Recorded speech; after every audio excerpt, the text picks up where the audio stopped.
আসসালামু আলাইকুম বন্ধুরা, কেমন আছেন সবাই? বন্ধুরা, বাড়িতে আসলেই লেবু খেতে না আসলে ভালো লাগে না। তাই বাড়িতে আসার পরেই আগে লেবু খেতে আসছি। দেখেন বন্ধুরা, ক্ষেতের চেহারা খুবই ভালো, আলহামদুলিল্লাহ। ক্ষেতের চেহারা দিকে তাকালে মনটা ভালো হয়ে যায়। দেখেন গাছের পজিশন খুবই ভালো। লেবুর ফলন এবার ইনশাল্লাহ ভালো হবে আশা করি। আসলে খেতে যত্ন করলে ভালো কিছু আশা করা যায়।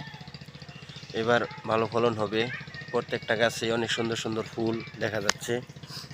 ওই যে দেখেন বন্ধুরা, প্রত্যেকটা ডগাতেই এই যে লেবুর ফুল দেখা যাচ্ছে, মুকুল, এখান থেকে লেবু হয়।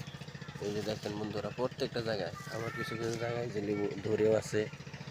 এই যে লেবু খুবই ভালো লাগতেছে ক্ষেতটা দেখার পরে।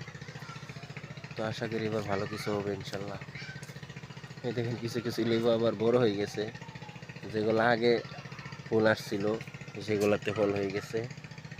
এই যে দেখেন, মানে প্রত্যেকটা ডগাতেই লেবু আছে। এই যে দেখেন, এগুলাই লেবু হবে বড় হলে। এই যে দেখেন বন্ধুরা, তো তাই ভাবলাম একটা ভিডিও নেই আপনাদের মাঝে শেয়ার করার জন্য। তাই ভিডিওটা নিলাম। দেখেন খুবই সুন্দর লাগতেছে, গাছগুলো অনেক সুন্দর। গাছের বয়স বেশ ভালোই, যার জন্য গাছগুলো অনেক বড় বড় দেখা যাচ্ছে।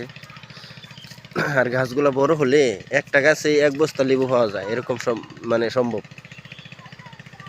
একটা গাছ থেকে এক বস্তা লেবু হয়ে যায়। আর এক বস্তা লেবু ভালো বাজার থাকলে কোনো কোনো সময় এক বস্তা লেবু 9,000 10,000 টাকা, আর বেশিরভাগ সময় 5,000 4,000 6,000 এরকম থাকে বাজার। তো আশা করা যায় এবার ভালো কিছু হবে। এই যে দেখেন বন্ধুরা, প্রত্যেকটা ডগাতেই আলহামদুলিল্লাহ লেবু আছে। দেখেন অনেক সুন্দর। এই যে, তো খুবই ভালো লাগতেছে বাগানটা দেখার পরে। তো বন্ধুরা, আপনারা দোয়া করবেন তো এখান থেকে যেন ভালো কিছু আল্লাহ তাআলা দেন। আল্লাহ দিলে ভাই বেশি সময় লাগে না, অল্পতে অনেক কিছু হয়ে যায়।